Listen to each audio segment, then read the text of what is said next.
Bonjour à tous, bienvenue sur SVM6, donc ce tuto question-réponse pour donc répondre à la question qui m'est posée par Longmire, qui se pose des questions sur l'effet de miroir et donc la possibilité de créer des effets de miroir à n'importe où dans la scène. Donc je vais revenir sur l'effet de miroir. C'est très simple à comprendre, c'est pas la peine d'utiliser un ampli, ça sert à rien du tout. Je vais prendre par exemple voilà, un plan ici, je rajoute un plan, voilà, et je vais simplement déterminer où va se retrouver le nouvel axe de mon nouvel objet. Par exemple ici, si je veux donc créer un effet de miroir sur la partie droite ici, je vais donc faire en sorte que l'axe de rotation de mon objet se situe sur la partie droite ici.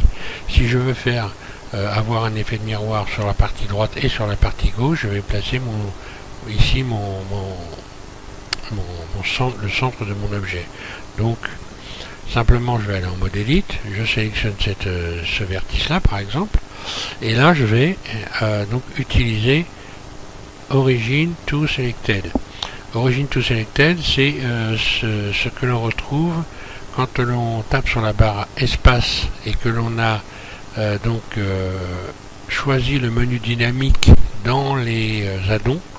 Donc il faut aller chercher le menu dynamique dans les addons. Lorsque l'on va dans Snap to, ici vous allez avoir Origin to Selected. Donc moi je l'ai collé dans mes préférences, mon menu préférences utilisateur.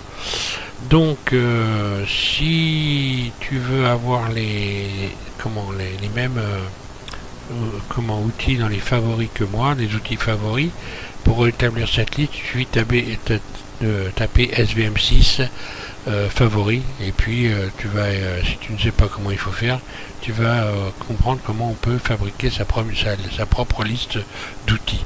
Donc ce qui simplifie nettement les choses. Donc je vais cliquer là-dessus et je viens de déterminer que l'origine de mon plan se situe ici. Donc si je fais une rotation RZ en mode élite, je vais m'en mettre dessus, RZ, voilà, en mode objet, pardon. Donc là, à partir de ce moment-là, je vais tout retourner, je sélectionne tout, hein. Donc là j'ai déterminé mon nouvel axe de rotation, et puis ici je n'ai plus qu'à aller chercher l'effet de miroir. Donc là on voit qu'il s'est mis tout de suite en place, et si je mets un Y en plus, ben voilà, si je mets un Z en plus, tant que je n'ai pas cliqué sur troncature, je peux faire extrude et puis voilà, opérer une extension. Une fois que j'ai fini tout mon modèle, je peux cliquer sur troncature, voilà.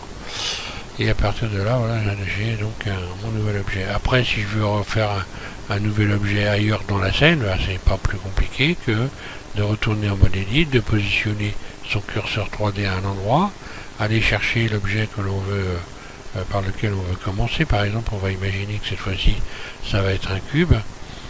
Donc si c'est un cube, si je veux partir du cube et le dupliquer à partir de cette arête là, je vais sélectionner cette arête là, je vais déterminer que l'origine de c'est la sélection, voilà, donc l'origine de mon objet vient se positionner ici, et lorsque je vais lui appliquer un effet de miroir, hop, je vais avoir directement, voilà, miroir, j'ai directement mon cube qui va se positionner correctement. Donc là, comme je n'ai pas installé l'origine au bon endroit, si je voulais dupliquer sur Y, on voit que ça marche pas. Sur Z, ça va marcher forcément. Sur Y, ça va pas marcher. Donc si j'avais voulu que ça marche sur Y, je vais revenir ici, et puis je vais déterminer que, par exemple, voilà, ici l'axe mon axe se situe sur le coin ici, le coin droit. Je vais donc aller chercher l'origine ici, la déplacer là, vue de dessus, et là, voilà, à partir de là, et je peux également l'avoir sur Z.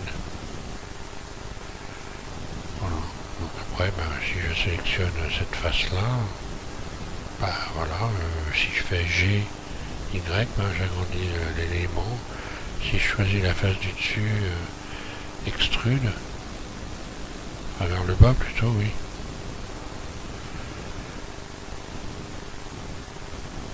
Quelle face j'ai choisi là?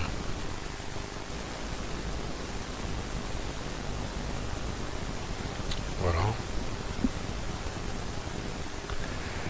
Etc. etc. C'est pas plus compliqué que ça, donc j'espère que j'ai bien...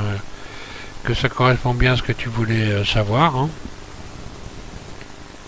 Sur donc l'effet de miroir, donc voilà. Alors, personnellement, je n'utilise jamais d'ampti. Hein. C'est très très simple, faut pas trop se compliquer la tâche non plus. Hein, avec rajouter des éléments, c'est une perte de temps. Et puis voilà, donc il suffit, c'est juste une question d'axe. Hein. Voilà, il faut que simplement avoir un axe sur le bord de l'objet en question. Voilà. Si je prends un plan, hein, je recommence vite fait. Si je prends un plan et que je détermine, je vais mettre en vue dessus et en mode edit, que je sélectionne cette arête ici, voilà, et que je détermine que l'arête qui est sélectionnée ici. D'ailleurs, j'aurais pu même utiliser le curseur 3D, pourquoi pas. Je vais aller m'amener, tiens, je sélectionne ça, je fais Shift S, curseur vers sélection, et là je vais en mode objet déterminer que l'origine de l'objet c'est le curseur 3D. Voilà, et à partir du moment où maintenant, donc là si je fais une rotation RZ, je sélectionne tout RZ, voilà, pas en mode objet, pardon. Voilà, donc l'origine de mon objet se situe là.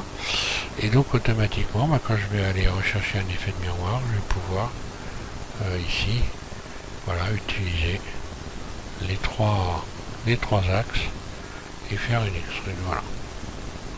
Donc on voit qu'il y a plusieurs façons de faire, et la plus simple évidemment, c'est d'avoir installé dans un menu Origin to Selected, comme ça on peut changer les origines directement très rapidement, et voilà, on peut faire des effets de miroir sans se casser la tête à essayer de chercher des complications. Voilà.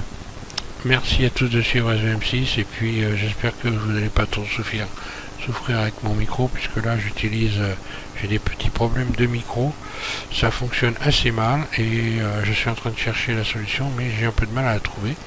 J'ai un effet de souffle que je n'arrive pas à régler. Voilà. Merci.